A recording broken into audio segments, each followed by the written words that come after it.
또 비유를 들어 이르시되 천국은 마치 사람이 자기 밭에 갖다 심은 겨자씨 한 알 같으니 이는 모든 씨보다 작은 것이로되 자란 후에는 풀보다 커서 나무가 되매 공중의 새들이 와서 그 가지에 깃들이느니라.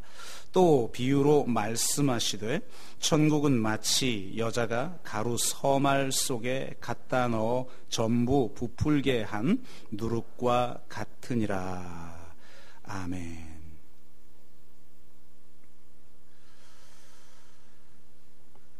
네, 마태복음 13장은 하나님의 나라에 관한 비유의 말씀들입니다. 오늘 이 겨자씨 비유도 하나님 나라에 관한 비유의 말씀인데요. 하나님 나라의 성격이 무엇인지를 우리에게 보여줍니다. 그런데 그동안 한국 교회는 이 겨자씨 비유를 개인주의적인 관점에서 해석을 하거나 승리주의적인 관점에서 이제 본문을 읽었다는 겁니다. 그래서 이 겨자씨 비유에서 가장 중요한 것은 세상에서 가장 작은 씨가 거대한 나무가 되었다라고 하는 바로 이 측면이 부각되어졌던 것이죠. 그래서 지극히 작은 겨자씨와 같이 미약한 우리가 이 세상에서 큰 나무처럼 성공을 거두게 된다든지 혹은 교회가 이 세상에서 세력을 확장하게 될 것이라고 하는 메시지로 해석을 했습니다. 이것은 하나님의 나라와 교회를 등치시켜서 사고한 결과이기도 하지요.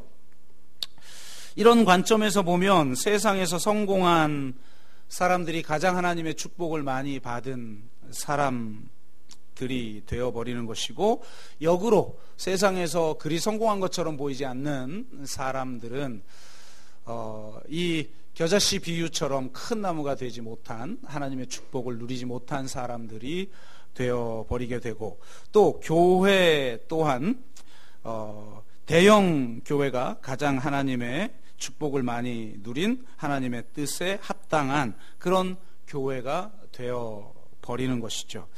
과연 이러한 해석이 옳은 것인가를 오늘 짚어보면서, 예수님이 살아계셨을 당시에 이 비유를 당시의 청자들은 어떻게 해석을 했을 것인가에 대해서 우리가 함께 살펴봄을 통해서, 이 비유를 통해서 주님께서 우리에게 주시고자 하는 하나님 나라의 원리가 무엇인지를 바로 알아 우리가 정말 이 겨자씨와 같은 그런 공동체가 바로 세워지고, 겨자씨가 누리는 하나님의 축복들을 저와 여러분이 함께 누리는 축복이 있기를 주의 이름으로 축복합니다. 이 말씀을 우리가 이해하려면 당시의 유대인들이 하나님 나라 백성을 어떤 예언적 그림으로 이해했는지를 우리가 먼저 살펴볼 필요성이 있고, 구약 성경에서는 하나님의 나라 이 백성들을 무엇으로 비유하고 있는지를 우리가 알 필요성이 있는데요. 당대의 유대인들, 그리고 이 구약 성경에 나타난 하나님 나라 백성에 대한 그림은 주로 백향목의 비유에서 설명되어집니다. 이 백향목은 이 성전을 지을 때도 쓰였던 굉장히 중요한 재료죠. 이 백향목이 어느 정도냐면, 이번에 그 정바울 선교사님 오셨을 때 작은 선물을 하나 들고 오셨어요. 나무 토막을 이렇게 가로질러서 잘라서 무 썰듯이 이렇게 잘라서 그 나이테가 보이는 곳에 조각을 한, 조각이라고 하기엔 굉장히 조잡한. 그러니까 뭐 레바논에 있는 사람들이 그냥 막 허접한 기구를 가지고 막 자른 거니까 막 깔끔하지도 않고 막 그러죠. 우리가 지금 볼 때는 기계로 잘라도 이거보다도 뭐 이렇게 잘 조각했겠다 이런 느낌이지만 그분들은 얼마나 정성 들여서 그걸 했겠어요. 그러니까 그거를 가지고 선물을 하시면서 하시는 말씀이 이 레바논에서는 이 백향목 가지를 꺾는 것도 불법이다. 이렇게 조각을 할 수 있는 것도 뭐 태풍이 불거나 이게 번개 맞아가지고 이게 가지가 땅에 떨어진 거 이런 걸 가지고 이렇게 잘라서 조각을 하는 것이라고 그렇게 얘기를 해주시면서 선물을 하셨어요. 그래서 내가 백향목을 만져보는구나. 근데 그게 이러만한데 이게 줄기가 아니고 그냥 잔 가지 중에 하나라고 이렇게 얘기를 하시더라고요. 정말 멋진 나무죠. 이 백향목은 해발 2000m 이상 자라고 약 300년 이상 자라야 목재로 사용할 수 있고 약 400년 자라야 열매를 맺는다고 하는 나무입니다. 대단한 나무죠. 그래서 이 유대인들에게는 이런 우화가 있어요. 이 아담이 에덴 동산에서 가지고 나온 게 세 가지가 있답니다. 그 세 가지가 뭐냐면 포도, 올리브, 그리고 백향목.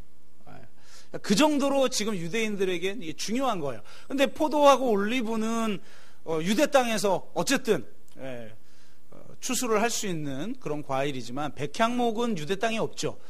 유대 땅 위에 있는 레바논 지역.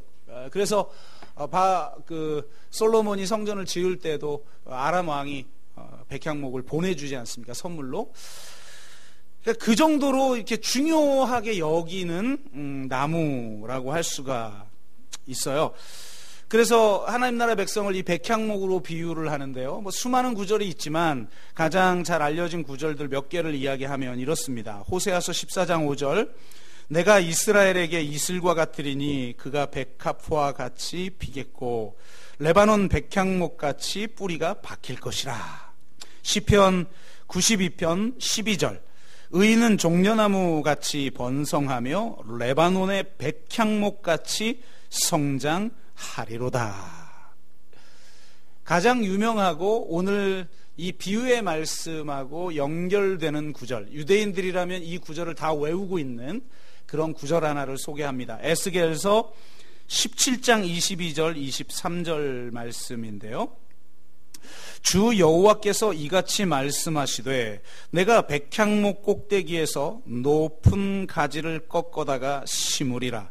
내가 그 높은 새 가지 끝에서 연한 가지를 꺾어 높고 우뚝 솟은 산에 심되 이스라엘 높은 산에 심으리니 그 가지가 무성하고 열매를 맺어서 아름다운 백향목이 될 것이요 각종 새가 그 아래에 깃들이며 그 가지 그늘에 살리라. 그러니까 유대인들은 이 그림을 가지고 있었어요. 지금은 로마의 식민지로 우리가 살아가지만 정말 이 로마보다 더 우뚝 선 백향목과 같은 나라를 하나님이 회복할 것이다. 그래서 아름다운 백향목 위에 각종 새가 깃들게 될 것이다. 이런 그림을 가지고 있었습니다. 그런데 예수님이 지금 하나님 나라는 이와 같다라고 말하면서 이렇게 말씀하셔요. 여러분 잘 보세요. 에스겔서와 비교를 해보세요. 이 그림의 차이가 얼마나 큰 차이가 나는지.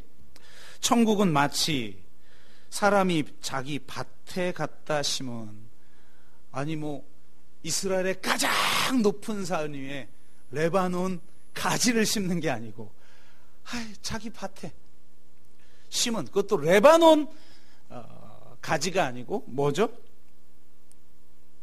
겨자씨 한 알 같으니 이는 모든 씨보다 작은 것이로되 자란 후에는 풀보다 커서 나무가 되매 공중의 새들이 와서 그 가지에 깃들이느니라.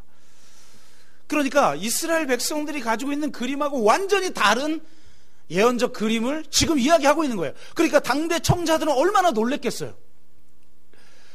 막 우리는 이전의 그림을 잘 모르니까 이거를 또 승리주의 관점에서 겨자씨만한 그런 작은 씨앗과 같은 우리지만 나중에는 이 새들이 깃드는 거대한 나무가 될 것이다.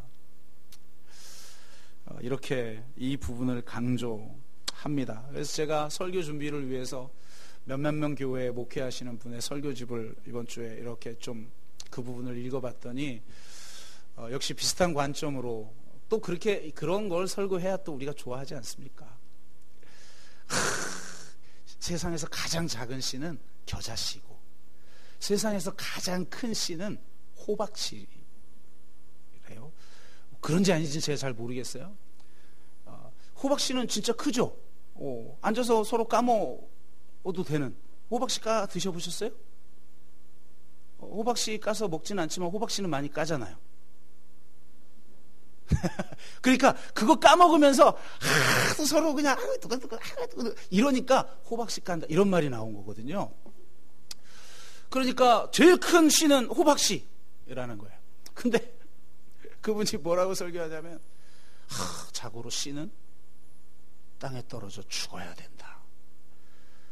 호박씨는 그냥 가장 큰 씨지만 자라봤자 넝쿨이다. 그런데 겨자씨는 죽으면 거대한 나무가 되는 줄로 믿습니다. 할렐루야. 은혜가 되잖아요. 여러분 지금 겨자씨 같은 처음은 미약하고 우리는 작은 존재이나 하나님께서 축복하시면 거대한 나무가 되게 할 줄로 믿습니다, 여러분. 이러면 막 은혜도 되고 내가 지금은 이 모양 이 꼴이지만 하나님이 나를 높이셔가지고 크게 쓰시겠구나. 할렐루야. 막 은혜도 되는데 그래야 또 장사가 아니에요. 죄송합니다. 교회가 좀 되고 장사하는 것처럼 보이잖아요. 이번에 또 PD 수첩에 난리가 났더군요. 왜 도대체 그런 일이 벌어지는가? 그게 한 개인의 일탈로 이해하면 여러분 이걸 이해 못하는 거예요. 이게 이 사회의 작동 방식, 우리 인간의 작동 방식이 어떤지. 그러니까 이 작은 씨가 거대한 나무가 된다는 것에 은혜 받는 그 마음에 어떤 메시지를 던졌을 때 아멘할 수 있는 그 심성이 만들어 놓은 괴물. 이게 지금 한국교회라고 할 수가 있는 것이죠. 근데 당시의 사람들이 들었던 건 우리가 이해하는 거하고 정반대라는 거예요. 우리가 이해하는 그 당시의 청자들이 이해한 그림은 레바논의 백향목이에요. 그 백향목이 가장 높은 산에 심겨졌을 때 거대한 나무가 돼서 온갖 새들, 이건 이방인들을 말하는 거죠. 전 열방의 사람들이 모이는 거죠. 이사야서는 이거를 야곱의 산으로 비유하고 그 산 위의 동네에 비치는 빛을 보고 열방이 모여드는 이런 그림을 보여주고 있으나 에스겔서는 바로 이 백향목의 그림을 우리에게 보여주고 있는데, 아니 이런 그림을 가지고 있는 사람들에게 주님이 하시는 말씀이 자기 밭에 겨자씨를 심는 것과 같다. 여러분, 겨자씨는 절대 밭에 심는 식물이 아니에요. 거대한 나무가 될 수 있는 식물이 아니에요. 겨자씨는 풀이에요. 겨자는 풀이에요.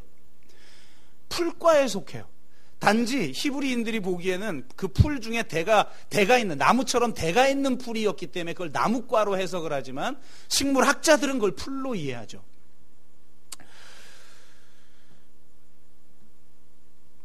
그냥 동네 담벼락에 심겨지는 그런 버려진 가옥이나 보도 틈에 자라는 야생초와 같은 그런 들풀, 잡초에 해당하는 게 겨자인 것입니다. 그래서 유대인들은 이 겨자씨가 밭에 들어오지 못하도록 하는 관습이 있어요. 그러니까 급속히 퍼지는 어떤 생명력, 이 잡초의 특징이잖아요. 근데 이것은 마치 칡농글처럼 그냥 막 뽑아도 퍼지는 강력한 생명력을 가진 것이 바로 이 겨자예요. 그래서 모세 오경 이외에 확장된 그 율법, 유대인들은 그걸 가지고 있었는데 그 율법에 보면 밭에 겨자씨를 심는 것을 금하고 있어요. 그리고 그것을 매우 불경스러운 행동으로 규정을 합니다. 아니, 생각해 보세요. 올리브와 포도를 심어야 되는 밭에, 더군다나 유대 땅의 밭이 얼마나 귀합니까? 성지순례 가보세요. 유대 땅은 젖과 꿀이 흐르는 땅이 아니에요. 사막 같은 그런 곳이고 막 삭막한 곳이에요. 산 위의 동네라고 하는 것도 바위산 위에 있는 황량한 거예요. 시온산이 뭐 그렇게 아름다운 산이 아니란 말이에요. 그 북쪽 지역, 갈릴리 지역쯤 돼서야 약간 포도를 심는 밭, 올리브를 심을 수 있는 밭들이 가능한 그런 곳이 나타난단 말이죠. 그런데 그 귀한 밭에 겨자씨를 심는다? 아니, 그냥 들에 나가면 그냥 잡초처럼 자라는 그 풀, 그냥 필요하면 가져다 쓰면 되는 풀을 그 귀한 밭에 키운다? 있을 수가 없는 거예요. 만약 어느 포도원 그 농장의 주인이, 과수원 주인이 자기 밭에 다른 걸 갈아엎고 거기다 겨자씨를 심는다, 그러면 동네 사람들에게 욕먹어요. 금방 자라서 밭을 장식해버리고 이웃 포도원까지 잠식해버리는 그런 풀이기 때문에 그런 것이죠. 바로 여기에 포인트가 있는 거예요. 지극히 작은, 사실 뭐 그 당시 지식으로 가장 작은 씨지 겨자씨가 가장 작은 씨는 아니잖아요. 더 작은 씨들도 있잖아요. 그런데 그 작은 씨가 거대한 나무를 이룰 수 있다는 것에 우리는 그냥 매력을 느낀단 말이에요. 그러나 핵심 포인트는 심어서 안 되는 씨를 밭에 심었다는 거예요. 이 당시 청자들이 느끼는 건 절대 해서는 안 되는 일을 지금 이 과수원 주인이 하고 있는 거죠. 밭에 심을 자격이 전혀 안 되는 겨자씨와 같은 보잘것없는 씨를 하나님은 그 밭에 심으셨다는 거예요. 그러면서 그 겨자씨를 통해서 하나님은 그 에스겔서와 이사야서를 통해서 예언하고 있는 그 백향목과 같은 영광을 그곳에 보여주시겠다고 말씀하고 계시는 것입니다.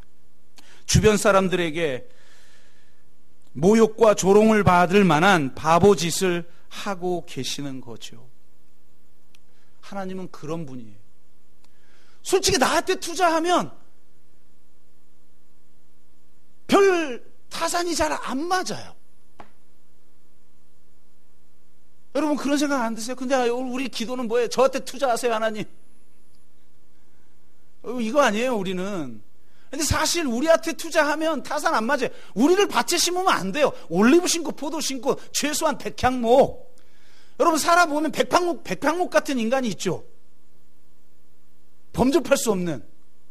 거기에 투자해야 되지 않습니까? 세상은 그렇지 않아요? 혼자 25,000명 먹일 수 있는 빌 게이츠 같은 사람을 키워내는 교육을 시켜야 된다. 말도 안 되는 소리를 하고 있어요. 그런 사람이 몇만 명이 하나 나옵니까? 그럼 나머지는 뭐예요? 그 사람 떨궈집니까? 이런 세상적 사고 방식에 우리도 물들어 있는 거예요. 그리고 그 반열에 서지 못하면 우리도 조급하고 우리 자식들은 이렇게 키우면 안 되지 하고. 제가 어제 그 교육을 갑자기 떠오르는 건데, 우리 그 비폭력 대화 교육을 받다가 중간에 점심시간인가요? 그 시간에 잠깐 밥을 먹는 시간에 제 딸이 발 앞에 앉아서 제가 제 딸한테 요즘 휴학을 하고 나서 열심히 놀길래 얼굴을 볼 수가 없어요. 막 전국구야. 강원도 사진 찍다가 저기 제가 목포는 아니었나 어디예요, 거기가? 뭐 거기 부산 찍다가 뭐 막 찍다가 막 그래가지고 저기 좀 돈도 좀 벌어야 되지 않겠냐? 농담으로 그 알바를 좀 해야 되지 않냐? 그랬더니 얘가 아빠, 엄마 아빠가 많이 버세요. 저는 좀 이제 너무 힘들게 살았으니까 좀 써야 되겠어요. 그리고 알바하면서 인생을 낭비하지 말고 정말 건설적인 아빠. 그리고 이 알바 구하려고 해도 안 구해진대요. 그러면서 그런 얘기를 하는 거예요. 요즘은 알바도 학벌을 본대요.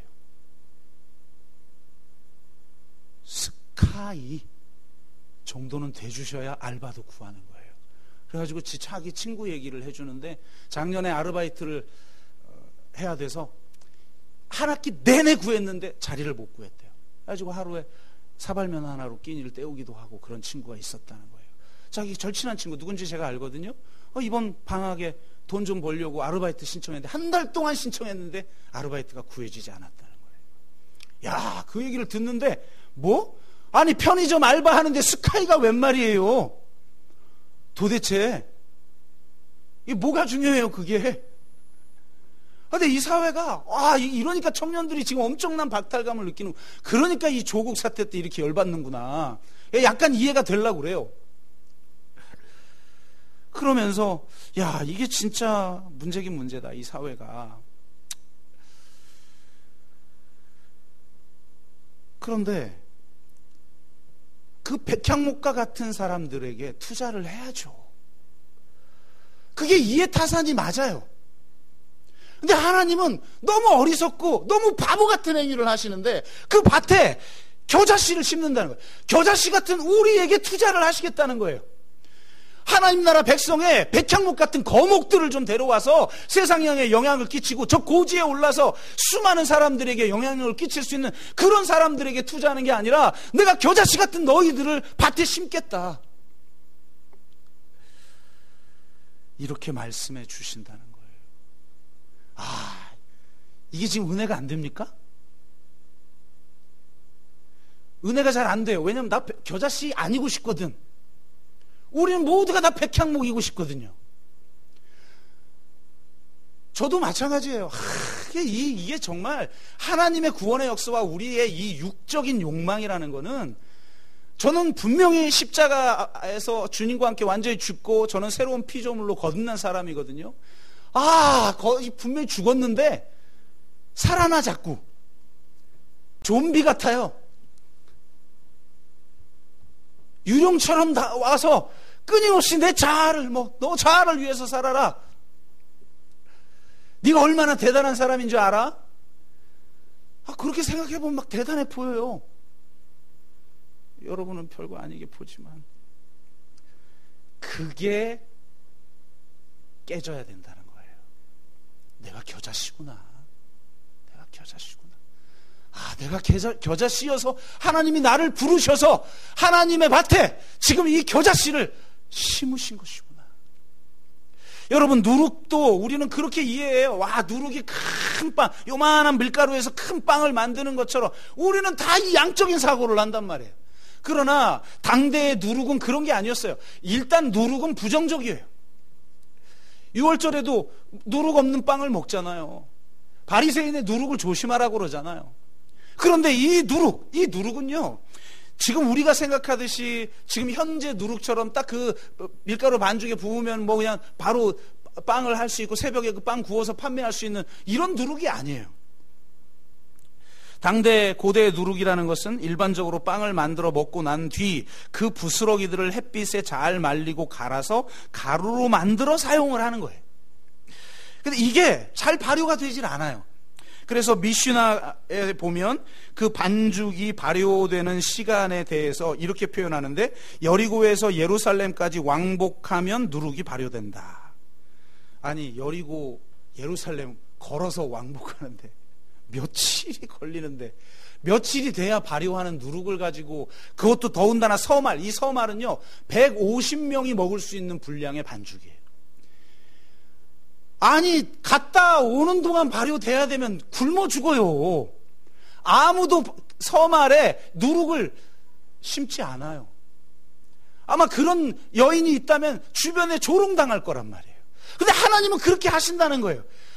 그냥 누룩을 좀 반죽에 심으면 바로 부풀려가지고 빵을 구워서 먹을 수 있는 그런 거였으면 좋겠는데, 이놈의 겨자씨는, 이놈의 누룩은 왜 이렇게 안 변합니까? 여러분, 저와 여러분 한번 보세요. 진짜 안 변하죠?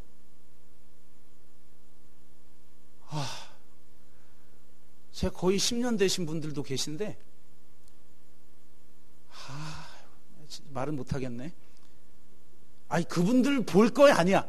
10년 전이나 나나 별로 다를 게 없어요. 부끄러워. 이 누룩 같은 그 누룩 같은 우리를, 진짜 금세 발효도 되지 않고 변화되지도 않는 그런 누룩 같은 우리를 하나님은 가루 서말에 넣으신단 말이에요. 포도나무나 올리브를 심어야 될 그 밭에 이 겨자씨 같은 우리를, 작고 보잘것없는 우리를 심으신다는 거예요. 이것이 하나님의 은혜라는 것입니다. 이것이 하나님의 나라를 만드는 은혜의 원리라는 거예요. 여러분, 중요한 메시지를 우리에게 주고 있어요. 겨자씨는요, 혼자 큰 나무가 될 수 없어요. 새가 깃들 수 있으려면 겨자씨는요, 모여야 돼요. 겨자씨는 군집생물이에요. 겨자씨 하나리 자라서 혼자 그래서 하나님, 우리 이 사람이 자라서 저도 그러면 축복해요. 그런 사람이 됐으면 좋겠습니까? 실제로 우리 성도님들이나 우리 성도님들의 자녀가 하나님 거대한 거목처럼 자라 수많은 사람들이 이 그늘에 쉼을 얻는 거목과 같은 자녀가 되게 주시옵소서. 아멘? 왜 아멘 안 하셔요? 아멘? 이제는 아멘 안 하는 정도의 성숙감이 있어요. 그런데 그 하나가 거대한 백향목 같은 거대한 나무가 되는 게 아니라, 여러분, 겨자씨는 자라봤자 1m 5에서 2m예요. 내 키예요, 내 키. 그냥 그런 겨자씨 같은 나무들이 군집을 이루어서 숲을 이룰 때 거기에 새들이 깃드는 거예요. 하나의 나무로는 아무 일도 할 수 없지만 그것들이 군집을 이루어서 하나가 되어지고 겨자씨 같은 작은 자들이 함께 모여 거대한 백향목보다 더 위대한 하나님 나라의 일들을 이루어낸다는 겁니다.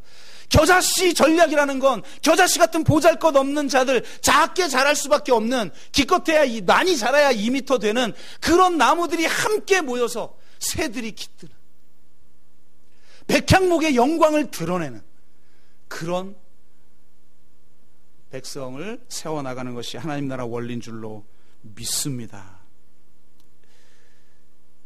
그 나무에 깃드는 새도 별 볼 일 없는 새예요. 우리는 보세요, 백향목 같은 거대한 나무를 보면 거기에 독수리가 집 짓고 있고 그런 독수리 같은 사람들이 우리 그늘 밑에 마저 오고 그러면 좋지 않겠어요? 할렐루야?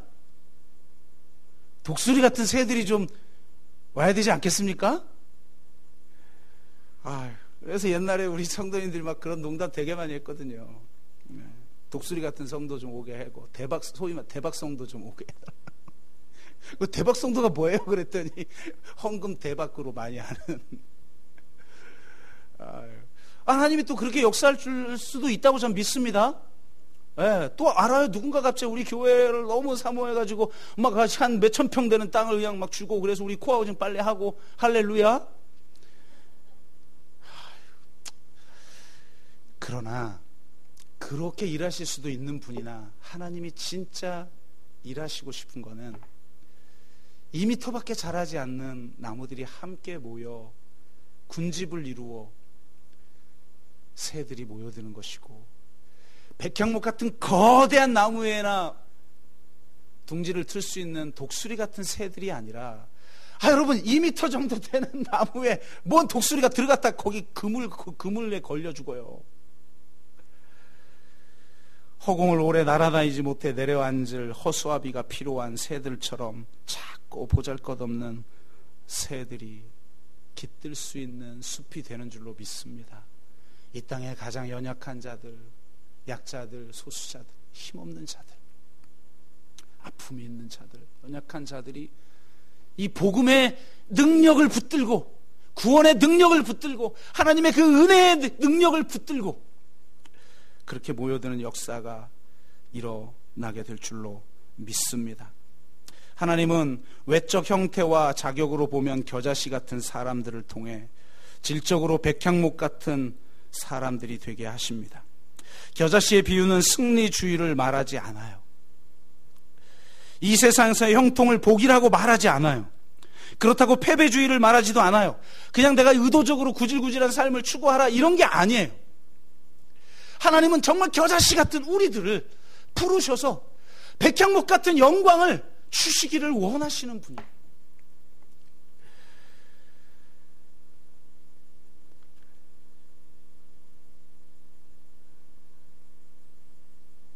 말씀을 맺으면서 제가 이번 주에 받은 도전을 좀 나누길 원하는데요. 우리가 딸 얘기를 아까 했지만 제 딸이 이제 채식주의를 선택을 하면서 살아가고 있는데 참 쉽지 않은 삶이죠. 한국 사회에서는. 근데 이게 불편해요. 외식을 하려고 해도 식당 선택하기가 너무 어려워요. 어쩔 땐 짜증이 나려고 막 그래요. 이 채식주의만 안 해도 또 제가 좋아하는 거 있잖아요. 여러분 알죠? 그거 먹으러 가면 딱 되는데 불편함도 있고. 근데 왜 선택했는지를 제가 알잖아요. 그리고 너무 중요한 선택을 했고, 그러니 정말 진심으로 우리 딸의 선택을 좀 이해하고 그것을 받아들이려면 내가 좀 더 깊이 알아야겠다. 이게 좀 그냥 어느 정도 그냥 말하면 다 알아듣는 것 가지고는 안 되겠다라고 생각을 해서 최근에 제가 그 동물권 관련된 책들을 좀 읽고 있습니다. 좀 더 깊이 내가 이해해야겠다. 그래서 참 이 동물권이 우리나라의 이슈가 가장 강력하게 이슈가 된 것은 물론 옛날에 그 천성산 도롱뇽 뭐 이런 것도 있었지만 구제역 사건이었죠. 거의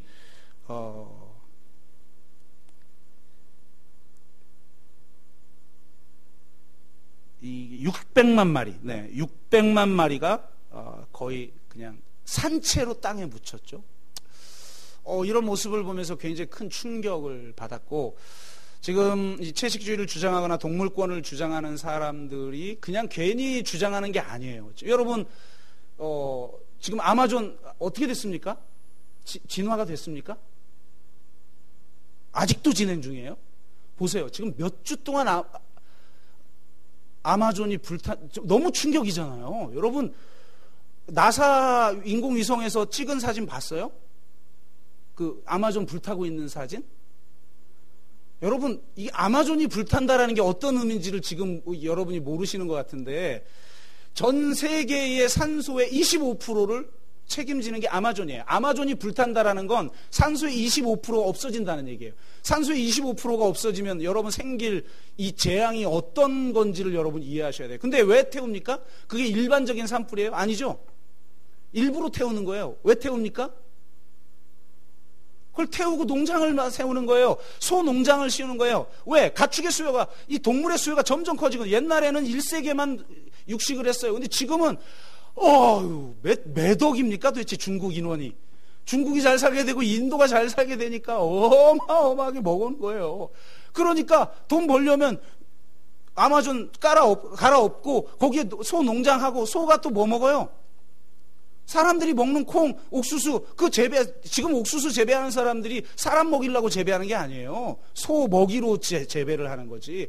그럼 그 땅을 얻으려고 지금 이걸 지금 없애고 있는 거예요. 아마존을 불태우고 있는 거예요. 이게 얼마나 심각한 사태인지. 근데 이것을 만들어내는 게 결국 육식문화다. 이렇게 문제제기를 하는 거예요, 이분들은. 이걸 할 얘기는 더 많이 있지만, 여하튼, 이 동물권에 대한 이슈를 촉발시킨 사람이 바로 동물해방이라는 책을 쓴 피터 싱어라고 하는 윤리학자예요. 피터 싱어는 공리주의자입니다. 여러분, 공리주의, 우리 한국교회의 보수교회가 가지고 있는 가장 중요한 윤리가 이 공리주의죠. 최대 다수의 최대 행복. 삶의 현실에서는 이 가치를 삶 속에서는 추구할 수밖에 없는 영역들이 분명히 있어요. 그러나 그게 기독교 윤리는 아니죠. 그런데 이 공리주의의 핵심은 뭐냐? 행복과 고통이에요. 인간의 가장 중요한 윤리적 기준은 행복과 고통이다. 그런데 인간만 행복과 고통을 경험하는 게 아니다. 동물도 고통을 경험해요. 여러분, 그냥 동물은 감정이 없는 줄로 알죠? 그렇지 않아요. 동물들도 감정이 있고 스트레스를 받고 슬퍼하고 분노하고 아파해요. 그러니까 바로 그 고통받는 존재, 이기 때문에 우리가 그들의 행복을 위해서 사회를 행복한 사회로 만들듯이 그 동일한 고통을 겪고 있는 것에 대한 동등한 기준, 평등한 기준을 가지고 대해야 된다. 그래서 이 종차별주의, 인간 중심주의를 철저하게 비판하면서 동물 해방에 대한 책을 써서 전 세계가 센세이션을 일으키고 있죠. 그런데 제가 이 부분에 대해서 관심을 갖고 보니까 정말 제가 좀 무식했더라고요. 전에 우리 임신아 집사님 저희 교회 처음 오셨을 때 장애에 대한 관점은 기본적으로 제가 좀 건강하게 가지고 있는 편이라고 생각을 했죠. 상식적 차원에서. 근데 오시고 나니까 뭔가 이게 지금 제가 잘 모르고 있다라는 걸 깨닫고 공부를 해보니까 정말 무식하면 용감했더라고요. 무식했더라고요, 제가. 그리고 공부를 해보니까 장애 신학이 있어요. 굉장히 놀랐어요. 근데 이번에 공부를 해보니까 놀라운 건 동물 신학이 있어요. 무슨 동물 신학이 있어요? 동물 신학을 주장하는 사람 중에 한 명인 앤드류 린지 교수가 피터 싱어의 주장이 한계를 가지고 있다고 말합니다. 그러면서 공리주의에는 아주 중요한 두 요소, 즉 연약함과 무구함에 대한 고려가 빠져 있다라고 지적을 합니다. 그는 모든 존재들에 대한 평등한 고려를 넘어서 더 큰 고려가 필요하다고 말합니다. 바로 이 사람이 신학자니까 여기서 기독교 윤리가 들어가는 거죠. 약자와 상처 입기 쉬운 존재들에 대한 도덕적 우선순위를 가져야 한다. 한마디로 관대함의 윤리로 동물권을 접근해야 한다 라고 말합니다. 단지 고통을 겪고 있다는 한 가지 기준을 넘어서서 가장 연약한 존재들에 대한, 가장 무고한 존재들에 대한, 가장 상처받기 쉬운 존재들에 대한 관대함의 윤리, 그것은 곧 예수 그리스도의 삶과 십자가에 드러난 하나님의 관대함이라는 겁니다. 나중에 온 이 사람에게도 동일한 품삯을 주는 포도원 주인의 관대함이라는 거예요. 더 일한 사람을 더 품삯을 많이 주고 덜 일한 사람에겐 품삯을 더 적게 주는 그런 인간적 평등으로서의 정의가 아니라 업적과 관계와 상관없이 필요에 따라 삶의 권리를 보장해주는 은총적 정의, 가장 약하고 무고한 자를 우선적으로 감싸는 적극적 정의, 나중에 온 이 한 사람에게도 동일한 품삯을 주는 정의, 절대로 심어서는 안 되는 겨자씨를 심는 정의, 바로 이것이 모두를 위한 정의의 핵심이라고 그는 말합니다. 진정한 기독교 윤리는 인간만이 아니라 이 세상에 존재하는 모든 연약한 존재들, 자기 주장을 할 수 없는 존재들, 상처 입기 쉬운 존재들에 대한 이 십자가에 나타난 하나님의 관대함을 가지고 대하는 것이라는 거예요. 그런데 저는 더 나아가서 진정한 기독교 윤리란 겨자씨 비유를 통해 깨닫듯이 가장 연약한 존재, 가장 상처 입기 존재에 대한 관대한 사랑을 베푸는 것, 그것이 기독교 윤리지만, 그래서 이 땅의 동물들, 정말 연약한 존재들, 정말 자기 주장을 할 수 없는 존재들, 그리고 그 상처 입기 쉬운 그 존재들에 대한 권리를 인정해주고 관대한 사랑으로, 십자가의 사랑으로 대하는 그 윤리도 필요하지만, 그 윤리가 가능하기 위해서는 내가 겨자씨구나, 내가 가장 연약한 존재구나, 내가 가장 상처 입기 쉬운 존재구나라는 사실을 깨닫는 진정한 겸손이 우리 가운데 있어야 된다는 거예요. 내가 백향목이 아니구나, 내가 겨자씨구나. 책 출판 때문에 이번 주에 이제 제가 두 번째 책이 나오는, 전체 책으로는 네 번째 책이지만 이제 샘물교회 플러스에서 우리 선교적 교회 영성에 대해서 두 번째 책이 나오게 되는데, 밀려 있어가지고 원고는 봄에 냈는데 늦가을에나 나올 것 같아요. 그런데 이제 그 얘기를 하느라고 김유한 대표하고 좀 만나서 이런저런 얘기를 좀 하다가 마지막에 이제 식사 마치고 헤어지기 전에 그분은 꼭 기도를 해줘요. 근데 이분의 은사 중에 이제 예언의 은사가 있지 않습니까? 우리 교회 신년 부흥회 때도 한번 오셨었는데 저에 대한 예언의 말씀들을 좀 해주시고 우리 교회에 대한 예언의 말씀을 좀 해주셨어요. 그 중에 한 가지 제 마음에 덜컥거리면서 남는 예언이 하나가 있었는데 이런 메시지를 주셨어요. 하나님께서 이 교회가 하나가 되기를 원하십니다. 뭐 어떻게 알고 뭘 알고 그 얘기를 해주시는지 모르죠. 하나님이 하나된 교회 위에 진정한 평화를 부어주시기를 원하시는데 그를 위해 이 교회가 기도해야 한다고 말씀하십니다. 이 여러 내용이 있었지만 그 중에 요 하나가 덜컥거리면서 제 마음에 걸리는 거예요. 그렇구나. 이 교회가 진정한 하나됨의 과제를 하나님이 주시는구나. 그런데 진정한 하나됨은 백향목을 통해서는 이루어질 수 없어요. 제가 철저히 깨달은 건 백향목들은 혼자 될 수 없어요. 아니 혼자 될 수 없대. 하나 될 수 없어요. 백향목은 홀로 영광 받아야 돼요. 백향목은 홀로 잘났고 홀로 영광스러움을 드러낼 수 있는 존재. 저는 그런 존재들이 있다고 생각해요. 제가 따라갈 수 없는 존재들. 그런데 하나님은 그 백향목을 통해서가 아니라 겨자씨와 같은 자들을 통해서 하나님의 영광, 백향목의 영광을 드러내기를 원하신다는 거예요. 정말 중요한 것은 내가 가장 연약한 자구나. 내가 가장 상처 입기 쉬운 존재구나. 내가 정말 백향목이 아니라 내가 겨자씨구나.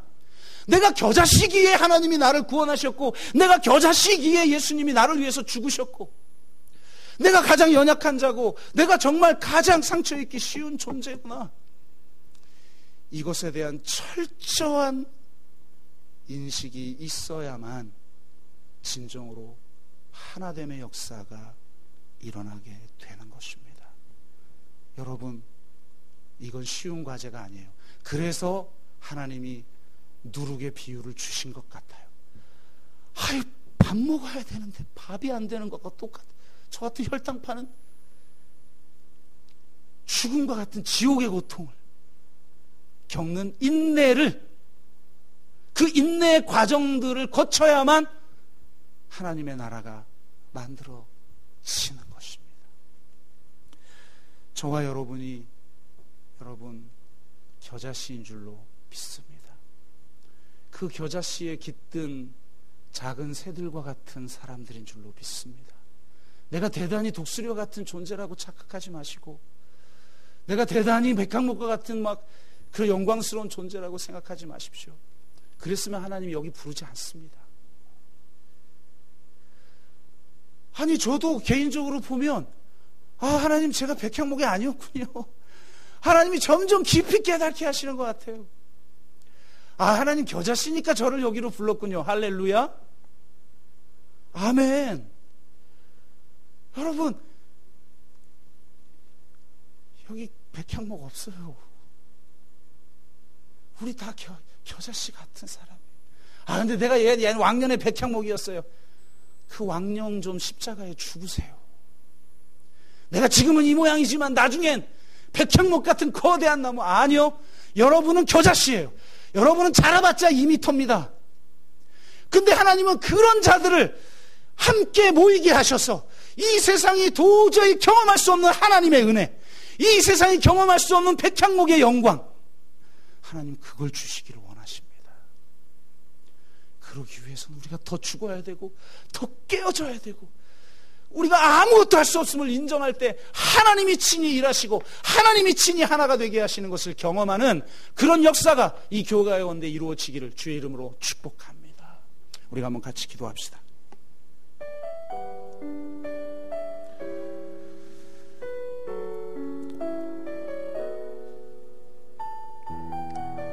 우리는 겨자씨 같은 절대 밭에 심어서는 안 되는 씨앗이었습니다. 며칠을 기다려야 발효가 되는 참 기다려주기 힘든 존재였습니다. 근데 바로 그러하기 때문에 내가 너를 위해 내 생명을 아낌없이 십자가에 내어 주었다. 네가 백향목이어서 거대해져서 사람들의 칭찬을 받을 수 없는 존재이기 때문에 바로 너를 통해 하나님 나라의 영광을 드러내기를 원한다.